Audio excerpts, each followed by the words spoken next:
Break के बाद एक बार फिर से आप सभी का जेके 24/7 न्यूज में स्वागत है। चलिए बड़ी खबर का रुख कर लेते हैं। राजस्थान विधानसभा से जुड़ी इस वक्त की बड़ी अपडेट आपको बता रहे हैं। कड़ी सुरक्षा के बीच राजस्थान के अंदर मतदान जारी है। बड़ी अपडेट इस वक्त की आपको बता रहे हैं। सुरक्षा के लिहाज से जहां 1,02,290 सुरक्षा कर्मी आपको बता दें वोट डाल रहे हैं, लेकिन इस बीच 113 साल के बुजुर्ग ने भी वोट डाला है। ये बड़ी अपडेट इस वक्त की आपको बता रहे हैं। कड़ी सुरक्षा के बीच जहां मतदान, तो श्री माधोपुर में शादी के बाद आपको बताया मतदान करने के लिए जोड़ा पहुंचा। अलग अलग तस्वीरें, उत्साह आप देख सकते हैं स्पष्ट तौर पर इस वक्त राजस्थान के अंदर दिख रहा है, जहां पर दुल्हन को घर ले जाने से पहले ये जोड़ा वोट डालने के लिए पहुंचा। रास्ते में गाड़ी रोककर वोट डाला। कड़ी सुरक्षा के बीच जहां एक तरफ राजस्थान में वोटिंग, तो वहीं दूसरी तरफ वोटर्स के बीच में उत्साह देखने को मिल रहा है। ये तस्वीरें आपको श्री माधोपुर से दिखा रहे हैं, जहां शादी के बाद ये जोड़ा घर जाने से पहले सबसे पहले लोकतंत्र के इस उत्सव को बनाने के लिए पहुंचा और अपने अधिकार। बड़ी सुरक्षा के बीच राजस्थान में लगातार मतदान जो है वह जारी है, लेकिन इस बीच हम राजस्थान विधानसभा चुनाव को लेकर चर्चा भी कर रहे हैं। मेहमान हमारे साथ जुड़े हुए हैं। विकास बारहट हमारे साथ प्रवक्ता बीजेपी से जुड़ चुके हैं। सर, क्या कहना चाहेंगे इस वक्त जब राजस्थान विधानसभा चुनाव की हम बात करते हैं तो बीजेपी के पास मुद्दों का शायद अभाव नजर आया इस बार चुनाव प्रचार में। जी विकास। ये आपको पता नहीं किस प्रकार ये लग रहा है कि बीजेपी के पास मुद्दों का अभाव है। बाकी ना तो बीजेपी ना राजस्थान इस बार कहीं भी मुद्दों का अभाव है नहीं। देखिए, आप जब शुरुआत करेंगे तो मैं आपको राजस्थान कांग्रेस के राष्ट्रीय अध्यक्ष और कांग्रेस के राज परिवार के जो राजकुमार है राहुल गांधी, वो आए थे और उन्होंने 1 से 10 तक की गिनती गिनी थी और आश्वासन दिया था कि किसानों का कर्जा माफ करेंगे। हुआ ये कि 19,422 किसानों को जमीन नीलाम कर दी गई, सैकड़ों किसानों को आत्महत्या करने पर मजबूर कर दिया। युवाओं को कहा था कि उनको रोजगार भत्ता दिया जाएगा। हुआ ये एक के बाद एक 19 पेपर लीक कर दिए। 70 लाख युवाओं ने उन परीक्षाओं में भाग लिया था, उनका भविष्य गर्त की तरफ धकेल दिया। महिलाओं को आश्वासन दिया था कि उनको सुरक्षा दी जाएगी, उनको सम्मान दिया जाएगा।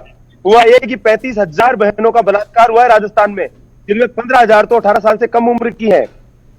आश्वासन दिया था दलितों को कि उनके साथ न्याय हुआ था, लेकिन दलितों को पेड़ के बांध के पीटने का काम राजस्थान में हुआ है, थाने के अंदर प्रताड़ित करने का काम हुआ है, बारात के ऊपर गाड़ियां चढ़ा चढ़ा के दलितों को कुचला गया है। हुआ यह था, कहा यह गया था कि धर्म विशेष को जो है प्रत्येक धर्म को सम्मान उनका अधिकार दिया जाएगा, लेकिन हुआ ये कि यहाँ पर लगभग 7,750 हत्याएं हुई हैं, उनको मुआवजे नहीं मिले। लेकिन एक धर्म विशेष के इकबाल की जब रोड एक्सीडेंट में, रोड रेज में घटना में मौत हो जाती है तो महज 2 घंटे में मुख्यमंत्री 50 लाख रुपए देते हैं। कहा यह था कि सबको अधिकार मिलेगा, लेकिन हुआ यह है कि हनुमान जयंती के ऊपर माइक लगाने तक के ऊपर बैन लगाए गए। भजन कौन से बजाए जाएंगे ये भी हमारे ऊपर अंकुश लगाया गया।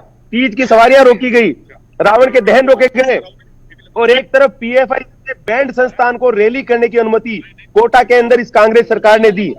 ये मुद्दे, मुझे नहीं लगता कि राजस्थान की जनता कम है और इसके अलावा भरमार है। भ्रष्टाचार आप देखिए, राहुल गांधी ने कहा था आलू से सोना बनाएंगे, लेकिन जनता के तो आलू से सोना नहीं बनाया, सचिवालय की फाइलों से जरूर सोना निकल रहा है।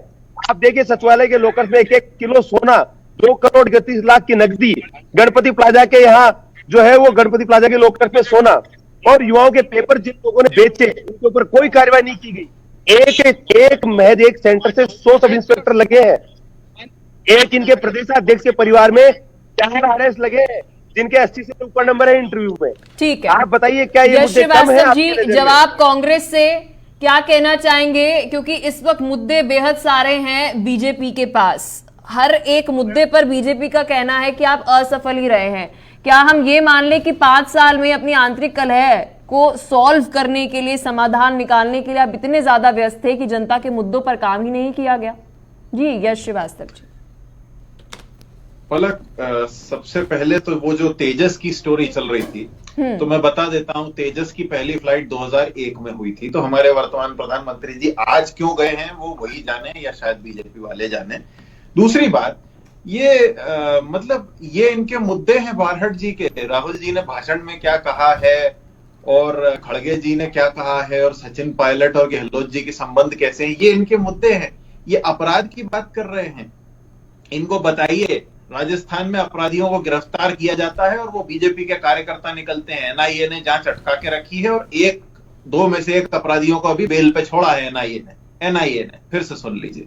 दूसरी बात, राजस्थान में हमने लोगों को चिरंजीवी योजना दी है, सस्ते सिलेंडर दे दिए हैं बिना किसी कैमरा ऑफ के।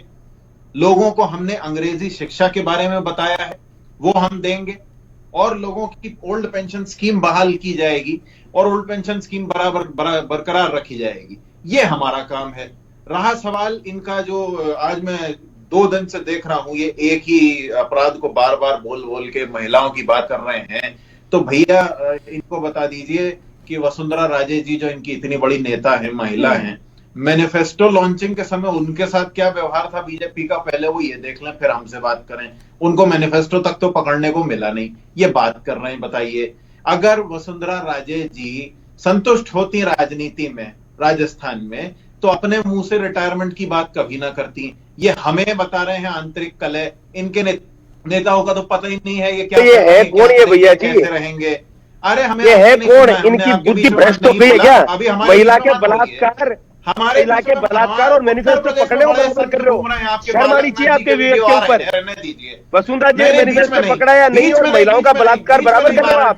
बीच में ये तो वही भोंडी सोच है जो आपके शांति धारीवाल। विकास जी आपसे जवाब लेंगे, पहले यश जी को अपनी बात पूरी करने दीजिए। बोलिए यश जी। मीटिंग कर रहा है बालकनाथ, उनके वीडियो देखिए। बोलिए यश जी, अपनी बात पूरी करिए। विकास जी आपको पूरा समय दूंगी। हमें मतलब नहीं है, लेकिन राजस्थान आपको मतलब नहीं तो आप रखिए अपने पास। आपको यहाँ ठीक है विकास जी, आपको पूरा समय दिया जाएगा। सर मैं आपको श्योरिटी देती हूँ, आपको पूरा समय दिया जाएगा। आप पहले कांग्रेस के प्रवक्ता की बात तो सुन लीजिए सर। बोलिए यश जी। हाँ, थैंक यू। देखिए, अब एक लेटेस्ट मैं आपको बताता हूं। ये जनता की बात करते हैं तो उत्तराखंड के चीफ मिनिस्टर इस समय वो जो टनल धंसा हुआ है जहां से हमारे 41 लोग फंसे हुए हैं, वहां पर हमारे धामी साहब के लिए कैमरा लगा के बातचीत का एक वीडियो बनाया गया है कि वो बातचीत कर रहे हैं फंसे हुए लोगों से। बड़े हंसते मुस्कुराते पूछ रहे हैं कि साहब कैसे हैं आप लोग। यश श्रीवास्तव जी, मुझे लगता है अभी दर्शकों के लिए सही नहीं होगा सर नहीं, ये जस्टिस नहीं होगा ना, क्योंकि अभी हमारे दर्शक राजस्थान की डिबेट देख रहे हैं, आप उत्तराखंड ले चले उन्हें। अभी प्लीज सर, मैं उत्तराखंड नहीं ले गया हूँ प्लीज सर। ये महिलाओं की बात कर रहे हैं और जनता की बात कर रहे हैं, तो मैं बता रहा हूँ जहां इनकी सरकार है वहां क्या हो रहा है। ये हमें ना बताएं जनता के साथ क्या ठीक है, आप बता दीजिए सर राजस्थान में क्या हो रहा है। राजस्थान में क्या हो रहा है आप बता दीजिए। हाँ, राजस्थान में चिरंजीवी योजना में 25 लाख तक का इलाज लोगों को मिल रहा है। राजस्थान में सस्ते सिलेंडर मिल रहे हैं। राजस्थान में किसी भी महिला और उसकी बेटी को बुलडोजर से नहीं कुचला गया है उनके झोपड़े समेत। ये बता दीजिए बारहट जी को। तो ये हमें ना बताएं ये। और ये जो नफरत और धर्मांधता की पनौती है उसको राजस्थान स्वीकार नहीं करेगा। ठीक है, और मैं ठीक है, संदीप चौधरी जी क्या कहना चाहेंगे, क्योंकि बीजेपी का कहना है कि राजस्थान में कुछ भी नहीं हो रहा है, लॉ एंड ऑर्डर ना के बराबर, विकास कार्य ना के बराबर, लेकिन कांग्रेस का कहना है कि हमारे पास पूरी रिपोर्ट कार्ड है पेश करने के लिए, सरकारी योजनाओं के साथ जो कानून व्यवस्था है वो भी दुरुस्त है। देखिए पलक जी, जो वरिष्ठ बैठे हैं उपाध्याय जी, उन्होंने बातें बहुत स्पष्ट की थी। ये तो दोनों अपनी अपनी पार्टी का पक्ष रखेंगे क्योंकि पार्टी ने इनको जिम्मेदारी दी हुई है, लेकिन हकीकत यह है आज की तारीख में अगर हम राजस्थान का विश्लेषण करते हैं तो कांग्रेस और बीजेपी के बीच टक्कर जबरदस्त है। दोनों पार्टियां चुनाव लड़ने में महारत हासिल है। कांग्रेस ने भी करके दिखाया, छत्तीसगढ़ में किया था, कर्नाटक में किया था, मध्य प्रदेश में भी किया था, राजस्थान में भी सरकार बनाई थी वसुंधरा के हटा के, हिमाचल में भी आपने देखा। और बीजेपी को आप जानते हैं, बीजेपी 24/7 इलेक्शन मोड में रहती है, लेकिन कहीं ना कहीं बीजेपी पिछले कुछ समय से मैं देख रहा हूं कि बैकफुट पर है। और बैकफुट पे होने का एक कारण है कि अगर आप किसी स्टेट में जाकर ऐसी बात करते हैं कि हिंदू धर्म खतरे में आ जाएगा, सनातन खतरे में आ जाएगा, या अगर बीजेपी हारेगी तो पाकिस्तान में दिवाली मनाई जाएगी, तो इन चीजों से पता चलता है कि कहीं ना कहीं प्रॉब्लम है। अगर आप जनता का विश्वास हासिल करना चाहते हैं, जनता का वोट लेना चाहते हैं, तो कोई भी पार्टी वो उनके बीच में जाकर के कहेगी कि देखिए मैंने आपसे वादा किया था कि मैं 2 करोड़ रोजगार दूंगा। आज आप सब लोग 10 साल हो गए हैं, रोजगार पे हो या नहीं हो। आप कहेंगे किसानों से मैंने वादा किया था कि तुम्हारी आय 2 गुना हो जाएगी, 10 साल का तुमने मुझे वक्त दिया, देखिए मैंने तुम्हारी आय 2 गुना कर दी है। मैंने आपसे वादा किया था आपका वोट लेने से पहले कि मैं देश के अंदर 100 स्मार्ट सिटी बसा दूंगा, देखिए 100 स्मार्ट सिटी वो उंगलियों पर गिनवा सकते हैं। वोट तो अपने आप मिलेगी, लेकिन हकीकत यह है पलक जी, इस तरीके की चीजें नहीं हुई हैं। और मुझे लगता है कि अब राजस्थान की जनता को फैसला करना है कि वोट किस करवट पे। क्या कहना चाहेंगे आरबी उपाध्याय जी, क्योंकि संदीप जी ने एक बहुत महत्वपूर्ण बात करी और कुछ देर पहले आप भी एक महत्वपूर्ण बात कहते हुए नजर आए। 75 साल आजादी को हो चुके हैं और राजस्थान की जब मैं बात करती हूँ मिलीजुली सरकार रही है, कभी बीजेपी तो कभी कांग्रेस। क्या ये दोनों पार्टियां जिम्मेदार हैं कि आज भी 75 साल बाद जो मतदाता हैं वो कह रहे हैं आप हमें केवल मूलभूत चीजें दे दीजिए? देखिए दिक्कत यही है, 75 साल हो गए आजादी को और कांग्रेस के बाद बीजेपी के बाद को वही होता रहता है और एक दूसरे को आप गालियां देंगे। आप कहेंगे ये चोर है, वो कहेगा आप चोर हैं। और जनता जानती है कि भ्रष्टाचार और राजनीति एक दूसरे के पूरक हैं। बिना भ्रष्टाचार के राजनीति नहीं होती और बिना राजनीति के भ्रष्टाचार नहीं होता। तो ये आप कैसे बात कर देते हैं कि भाई भ्रष्टाचार ये दूसरा। जनता तो ये मानती है कि नेता मतलब भ्रष्टाचार। बिना भ्रष्टाचार के नेता कैसे होगा? करोड़ों रुपए का टिकट खरीदेगा, करोड़ों रुपए चुनाव में खर्च करेगा, भाई कहां से लाएगा? पैतृक संपत्ति तो बेचकर कोई नेता चुनाव लड़ता नहीं और 5 साल बाद उसकी संपत्ति देखिए कितनी हो जाएगी, किस तरीके से मल्टीपल होती है। तो पलक बहुत अच्छा लगता है। अभी मैं सुन रहा था बात किसान की हुई। अरे भाई किसान 1 साल यहां दिल्ली बैठा रहा, दिल्ली के दरवाजे पर बैठा रहा, किसी ने बात तक नहीं की।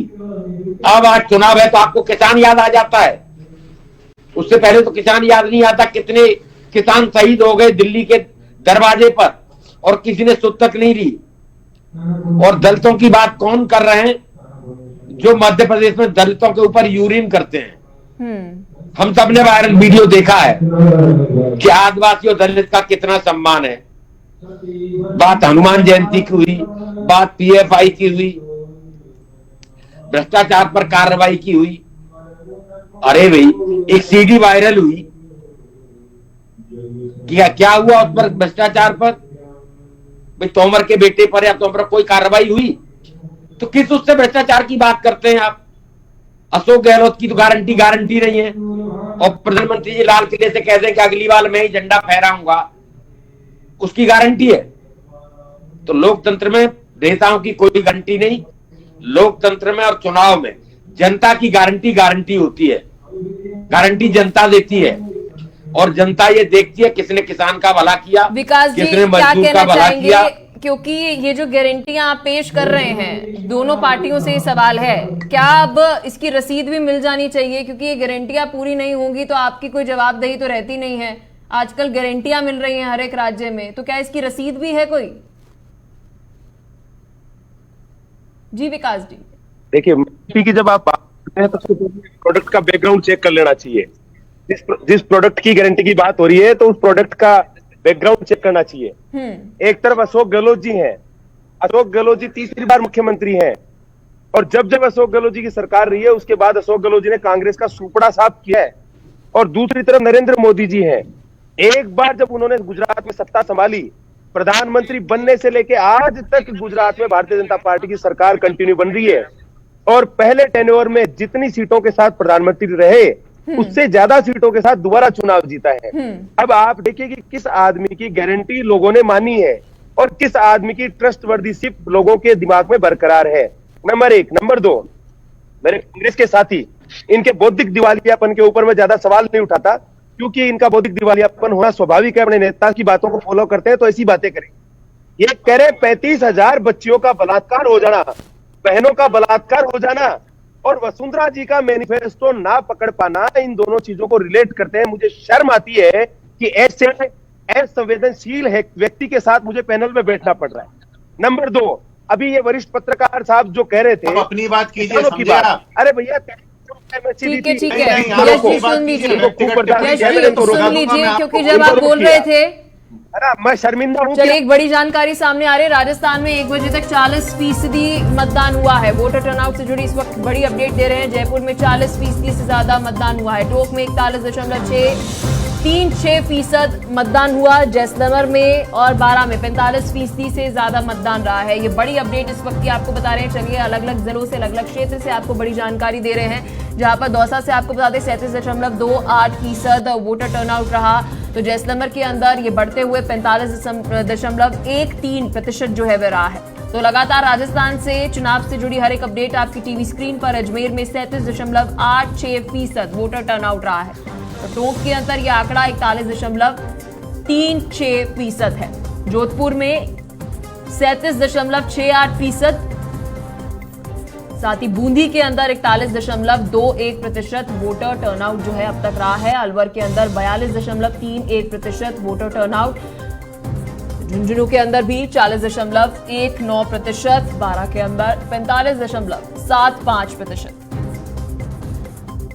साथ ही गंगानगर के अंदर भी 43.23% वोटर टर्नआउट रहा है। उम्मीद है कि इस बार ज्यादा से ज्यादा मतदान करेंगे। तो लगातार चर्चा के लिए हमारे साथ मेहमान भी जुड़े हुए हैं। विकास जी, आप अपनी बात पूरी करिए, फिर सीधा कांग्रेस प्रवक्ता यश श्रीवास्तव जी के पास।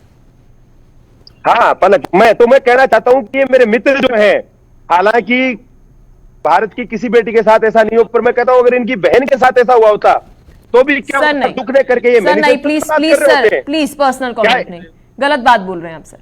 नहीं नहीं सर, आप क्यों किसी की बहन को लेकर आ रहे हैं यहाँ पर? नहीं सर, लेकिन मैं तो राजस्थान की हर बहन को नहीं सर, नहीं, आप किसी की बहन को इस डिबेट में नहीं लेकर आ सकते। I am sorry sir, please आप अपने शब्द वापस लीजिए। जी ये कह रहे थे, नहीं मैंने उदाहरण के लिए कहा। नहीं सर, आप किसी को उदाहरण देने के लिए किसी की बहन को इस डिबेट में नहीं लेकर आ सकते। मेरी डिबेट में अलाउड नहीं है। राजस्थान की आप प्लीज अपने शब्द वापस लीजिए। मान के कह रहा हूँ पलक जी, सर आप अपने शब्द वापस लीजिए। राजस्थान की हर बहन को नहीं सर, आप अपने शब्द वापस लीजिए। थोड़ी कहा है मैम, मैंने ये कहा है कि अगर इस जगह पर नहीं सर, आप किसी की भी माँ और बहन को इस डिबेट में नहीं लेकर आएंगे उदाहरण के तौर पर और किसी भी तौर पर। नो सर, नहीं सर, अभी माफी मांगिए और वापस लीजिए अपने शब्द। सर अपने शब्द वापस लीजिए। आप गलत बात कर रही हैं। नहीं सर, आप गलत बात कर रहे हैं। सर आप गलत बात कर रहे हैं। राजस्थान की सारी सर आप गलत बात कर रहे हैं। आप किसी की बहन को डिबेट में नहीं लेकर आ सकते कि इनकी बहन होती। What is this? ये क्या है? नहीं विकास जी, मुझे मजबूरन आपको म्यूट करवाना पड़ेगा। या तो आप माफी मांगिए अभी। नहीं, वो कोई बड़ा विषय नहीं है। नहीं सर, म्यूट करना, आपने गलत बात बोली। वो बड़ा विषय नहीं है। मैंने गलत कुछ कहा है तो बताइए। आपने सर गलत बात बोली है। यहाँ पर हम पैनलिस्ट हैं, प्रवक्ता के तौर पर अपनी पार्टी का पक्ष रख रहे हैं। इसका मतलब ये नहीं है कि आप किसी की बहन को डिबेट में लेकर आएंगे। मैंने क्या इनकी बहन को क्या लगाया? मैं बताइए ना। अरे सर आप क्या बोल रहे हैं? कैसे लगाया मैं बताइए ना। नहीं सर, आप क्या बोल रहे हैं? इनकी बहन को कैसे ले? अरे सर, आप किसी की बहन को डिबेट में क्यों लेकर आएंगे? सर प्लीज आप अपने शब्दों को वापस लीजिए, माफी मांगिए और प्लीज आगे चर्चा करें। इनकी बहन के लिए नहीं सर, मुझे मजबूरन आपको म्यूट करवाना पड़ेगा। आप विकास जी ऐसी बात नहीं कह सकते। नहीं कोई मैं छोड़ भी दूंगा ना, वो कोई बड़ा विषय नहीं है मैडम। मैं छोड़ सर मेरा नुकसान नहीं है, मेरा नुकसान नहीं है, आपकी पार्टी का नुकसान है। सर मेरा नुकसान नहीं है, आप अभी डिबेट से बैकआउट कर सकते हैं। मेरा नुकसान नहीं है, आपने गलत बात बोली है। आप बीजेपी के प्रवक्ता हैं इस वक्त, आपकी पार्टी आप पर एक्शन ले सकती है। सर वो कांग्रेस के प्रवक्ता है, इसका मतलब ये नहीं है आप उनकी बहन यहाँ पर होती है। ये सब कमेंट नहीं कर सकते आप। यहाँ पर चुनाव के बारे में डिस्कस कर रहे हैं, चुनाव के बारे में डिस्कस करिए। नहीं सर, आप किसी की बहन को मेरी डिबेट में नहीं लेकर आएंगे। आप किसी की बहन को मेरी डिबेट में नहीं लेकर आएंगे, उदाहरण के तौर पर भी या फिर किसी भी तौर पर। अरे मैडम आप नहीं सर, नहीं, आपने गलत बात बोली है सर। आप कुछ भी बोलेंगे प्रवक्ता है तो। क्या गलत बोला बताइए? नहीं सर, आपने गलत बात बोली, ऑन रिकॉर्ड आपने गलत बात बोली। इनकी बहन होती क्या मतलब है? आप क्या उदाहरण दे रहे थे? आप इनकी बहन होती और क्या उदाहरण दे रहे थे सर आप? नहीं सर, किस चीज को लेकर आप उदाहरण दे रहे थे? सर मुझे बोलने पर मजबूर मत करिए। आप बीजेपी के प्रवक्ता हैं, बीजेपी का पक्ष रखिए, कांग्रेस की आलोचना करिए। किसी की बहन को आप इस डिबेट में नहीं लेकर आ सकते हैं, आपको कोई अधिकार नहीं है। नेशनल टेलीविजन पर आप माफी मांगिए सर, आप माफी मांगिए। अरे जबरदस्ती बेटी, मैं तो बिल्कुल माफी नहीं मांगूंगा मैडम, 1% भी नहीं मांगूंगा। बहुत बहुत धन्यवाद आप तीनों का अपना कीमती समय देने के लिए। विस्तार से आज 24 के सेमीफाइनल राजस्थान विधानसभा चुनाव के ऊपर विस्तार से हमने चर्चा की। कौन